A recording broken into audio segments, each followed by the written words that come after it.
G'day folks, Glenn Twiddle here. Now, yes, I am in a Pink Floyd t-shirt. I am very unprofessional today. I'm in a hotel room down here with a lovely view down here in Tasmania. And I thought now would be a good time, because it's the only time I've got lately, to do a quick video in supplemental support, answering a few questions that I've had about the article in Soul magazine about the Rebel Alliance, what mischief we got up to, and what some of the thinking. I just want to clarify a couple of things really. A lot of people think that this thinking like a rebel, this doing things differently, essentially there's Seth Godin's book that I've been requesting you guys read called Purple Cow for some time now, about being what Seth calls remarkable. And a lot of people think that just because some of my guys and myself as well do these things that are crazy, that means remarkable means crazy and stupid and outside the box.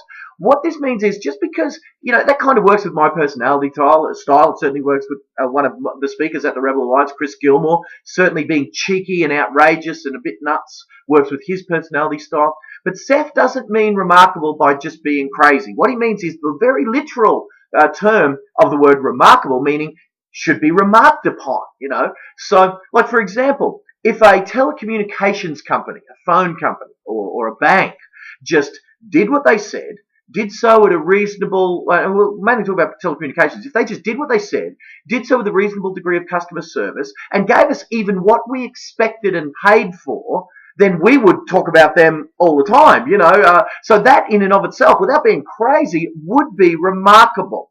So similarly, whilst yes, doing things in an outrageous fashion is good, I think, in certain markets, if your buyers would think that that's stupid and would judge you poorly for being an idiot, and if your sellers would think it's stupid and judge you poorly for being an idiot, then don't do it. But what I'm suggesting is most of your sellers will allow you to be a bit more human, a bit more outrageous, a bit more, if you like, unprofessional than you probably think. A lot of people ask me, or I ask a lot of my guys who sort of have a bit of a block in the way of doing some of these outrageous things if it suits their mum and dad type community. If they're working in mum and dad type suburbs, they're the suburbs that definitely do, in many cases, tolerate or even encourage, even desire these more entertaining type of video marketing things, for example. What I say is, why did you want to be professional in the first place? And they would say to me all these things about wanting to look good in the community, blah, blah, blah. When you really all boil it down to it, we first wanted to be professional to make more sales, because we think that being professional will lead to an increased reputation in the community, which will lead to them listing more, selling more, and us earning more.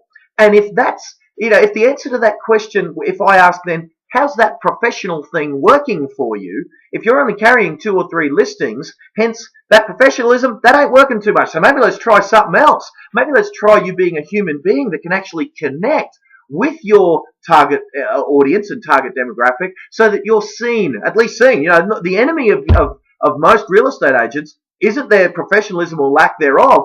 It's that they're invisible. It's that their marketing message is so boring and so same old, same old.